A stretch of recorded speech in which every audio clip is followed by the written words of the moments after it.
Whether you're an experienced road cyclist, brand new to the sport, on a tight budget, or minted as fuck, buying a new bike can be a bit of a minefield. Well, road.cc is here to help, and in today's video we'll be taking a look at what's hot and what's not in 2024, tips on how to make your money go further if you're in the market for a new road bike this year, and advice to help ensure that your next road bike is the perfect one for you. In 2024, the lines between bike categories will only be getting more blurred, and whereas there used to be very clear distinctions between road race bikes, endurance gravel bikes and gravel bikes, these days things are well and truly blurred. All-road endurance bike, anyone? More on them in a mo. At the end of the day, a bike's official classification doesn't make the foggiest bit of difference to you and me out on the road, but it does help with which part of the shop or brand's website to focus on first when hunting for that perfect steed. There are plenty of outliers, but the general rule is that road race bikes such as the Giant Propel, Specialized Tarmac and Oro Venturi have the skinniest tyres and clearances. Endurance bikes like the Specialized Alley, Giant Defy and Canyon Endurace are a bit more relaxed and can take bigger rubber, and all-road bikes such as the Ridley Griffin take that one step further, and then gravel bikes are the most laid back, but when fitted with skinnier rubber can still be quite capable on tarmac. Try to think about what kind of rides you'll be going on most, but remember, it's always easier to make a bike more aggressive than to make it more relaxed. We'd argue that the majority of riders will be a lot happier on an endurance road bike than a bike designed for racing. And actually, despite what marketing might tell you, you'll probably be faster on one too. This does seem to be an idea that bike manufacturers are finally coming around to, and along with some classic race bike updates such as the Tracker Monda, we reckon there'll be plenty of new endurance bikes and all-road bikes to choose from in 2024. This one sounds trivial, but the amount of people that drop an absolute bomb on a shiny new bike to only find it doesn't fit them is absolutely bonkers. Admittedly, it can be easier said than done to find your perfect size. A medium in one brand is almost guaranteed to fit a different selection of people to a medium in another. Size charts can sometimes seem like they've been drawn up by a toddler with only a loose grasp of numbers. So take your time, read some reviews, double and triple and quadruple check, and don't be afraid to ask for advice. Now, this tip doesn't just apply to the newbies out there, but also to those riders who are well acquainted with the world of bikes. Just because you've been on a size 56cm forever doesn't mean that that's the size your new bike should be. You might remember from our bike fit tips video that if you do plan on getting a fit for your new bike, then it might actually be worth going along before actually purchasing the thing. That way you can ensure you're definitely on the right size and then get it built up with all the right size components with all those useful measurements. The mysterious world of custom builds certainly isn't for everyone. It's no wonder when brands seem to be making everything as incompatible as possible. However, it is also true that your perfect bike is unlikely to be one that's mass produced for thousands of people. Now, we're not saying strip your new bike immediately, but when it comes to parts such as saddles, stems and tyres, don't be afraid to shop around. They can make a huge difference for not a whole heap of money, and you can check out our recommendations of the best value upgrades using the link above. When choosing a new bike, there's always likely to be some compromises. The trick is to purchase the one that's got the cheapest fixes. That's why many people opt to get a better frame with weightier components that they can upgrade over time. Speaking of budgets, how far can you expect your money to go in 2024? Well, the truth is quite far.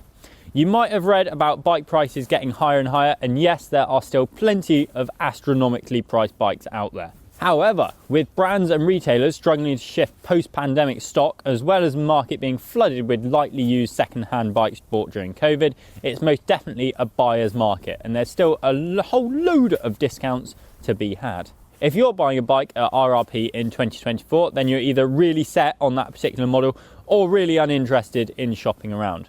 It's also worth noting that there's nothing wrong with models from previous years. Sometimes it's only the paint jobs that have actually changed, and you can save yourself a fair whack of dosh. My hands are cold.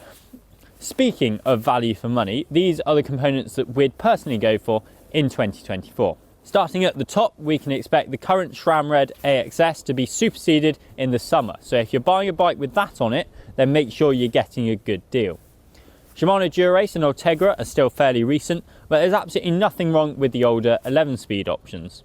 2023 saw electronic shifting trickle to lower down both the SRAM and Shimano ranges, with Rival and Apex AXS and 105 Di2 respectively. We've tested all three options and found them absolutely great, with the only real drawback over the higher tier group sets being their weight. There's still nothing to choose between the two other than personal preference, so we'd recommend simply looking out for the best deal. Although mechanical shifting bikes are getting less popular, there are and will continue to be plenty of options in 2024. However, unless Campagnolo comes up with something altogether new, it looks like the Italian group sets will be reserved for top tier bikes, and mechanical group sets will come from primarily Shimano, a few from SRAM, and we could see the rise in popularity of Taiwanese brands such as Microshift.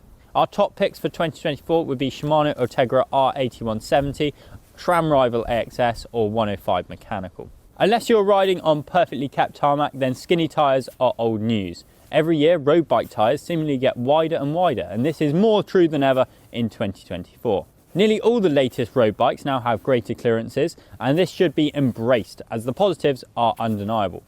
Wide tyres are more comfortable, just as fast if not faster in the real world, and might help you feel like you have more control on the bike. 23, 25, 26 and 27mm tyres are out in 2024. Many of the World Tour pros will be racing on 28mm tyres, and we mere mortals will benefit from using even wider than that.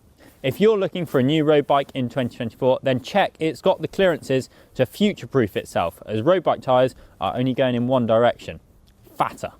Disc brakes versus rim brakes has been a debate that has raged on in the road cycling world for years now, but the good news is it's nearly over. Disc brakes have all but taken over the road bike market, and you'll now seriously struggle to find a new bike to buy with rim brakes. If you do fancy a rim brake bike, then you just need to make sure that you research first and know the consequences of buying into a technology that isn't being invested in. For example, there's limited options for replacement parts. Disc brakes, of course, raise their own plethora of problems, but these are slowly being ironed out as the technology matures within this sector. In 2024, we predict the continued decline of cable-pulled disc brakes as the industry tries to standardise hydraulic. It started with road race bikes, then endurance bikes got integrated, and now even gravel bikes are. The truth of integration is that it's almost purely for looks. And despite what the marketing blurbs might claim, it will save you the most marginal amounts of watts out on the road. Yes, it makes sense if you're regularly contesting 70km/h sprints, which are won by fractions of a millimetre, but if you don't have a team of mechanics at your whim, then it might be best to steer clear. Finding the right position on your bike will have an infinitely more positive impact on your riding than a hidden hose, so bear this in mind when you're deciding whether integration is a must. Yeah, it does look nice though. Let us know what you ride in the comments section below and whether you're looking to upgrade in 2024. If you like this content, then please give this video a thumbs up, subscribe to the channel for more bike tech, and we'll see you next time. Right, to the pub.